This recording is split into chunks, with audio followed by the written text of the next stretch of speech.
Hello guys, kumusta po kayong lahat? Ako po si Taylor Man. Samahan ninyo muli ako sa aking pamamasyal dito sa bansang Vietnam, at pasyalang po natin, guys, ang brand new mall dito sa capital city ng Vietnam, ang Lotte Mall Westlake. Dito po sa Hanoi tayo na po ikutin po natin ang napakagandang high-end mall na ito.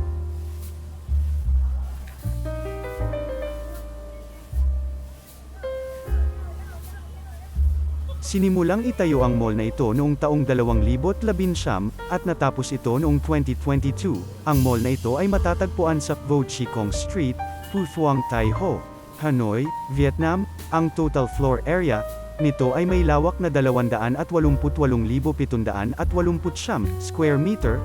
Ang total area of floors ay aabot ng 360,000 square meter. Total project area naman nito ay aabot sa 73,409.8 square meter. Ang total investment naman nito ay aabot sa $600 million, kung e-convert sa Philippine peso naman ay aabot sa 34,158 million peso. Inanunsyo ng Lotte Group ng South Korea na nagsimula ang Lotte Mall Westlake Hanoi ng trial opening noong ika-29 ng Hulyo, na tumatanggap ang mga residente at turista na bumisita, mamili, at makaranas ng malawak na hanay ng mga serbisyo bago ang grand opening nito noong ika-22 ng Setyembre. Ang Lotte Mall Westlake Hanoi ay sumasaklaw sa kabuuang floor area na 354,000 square meters, na binubuo ng multifunctional commercial complex na kinabibilangan ng shopping center, 5-star hotel, premium serviced apartment, at Grade A office space. Nagtatampok din ito ng pinakamalaking indoor aquarium sa Hanoi, isang mega supermarket, at isang sinihan. Lahat ay dinisenyo ng kilalang arkitekto na si Gordon Banoy, na kilala sa mga iconic na shopping center tulad ng Westfield London, Ion Orchard Singapore, ICONSIAM Thailand, at Ferrari World Abu Dhabi. Kasama rin sa complex ang isang Lotte Mart hypermarket, ang Kidzania area, isang career-oriented zone para sa mga bata, at Champion 1250, isang sports playground na dinisenyo para sa mga bata, na parehong ipinakilala sa unang pagkakataon sa Vietnam. Samantala, ang The Culture Complex, isang cultural hub na binubuo ng isang library, exhibition hall, at workshops, ay nangangako na mag-aalok ng natatanging kultural at leisure space. Ang Lotte World Aquarium Hanoi, ang unang pasilidad sa ibang bansa mula sa Lotte World Aquarium, ay isang kahangahangang katangian ng complex. Sumasaklaw sa dalawang palapag na may dami ng tubig na higit sa 3,400 tonelada. Ito ang pinakamalaking indoor aquarium sa Hanoi at nagtatampok ng pinakamalaking acrylic dome tank sa Southeast Asia. Ang shopping center, ang pangunahing seksyon ng Lotte Mall Westlake Hanoi, ay sumasakop sa 7 palapag, kabilang ang 5 sa itaas ng lupa at 2 antas sa ilalim ng lupa, na nagkakahalaga ng 60% ng buong complex. Kabilang sa 233 brand na naroroon ay 25 ang nagdebo sa Vietnam, 28 ang unang lumabas sa Hanoi, at 32 flagship stores.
Maraming salamat sa inyong panunood guys, sa uulitin po. At kung nagustuhan ninyo ang ating tampok na video ngayon, huwag pong kalimutang mag-like and share at subscribe sa aking munting channel.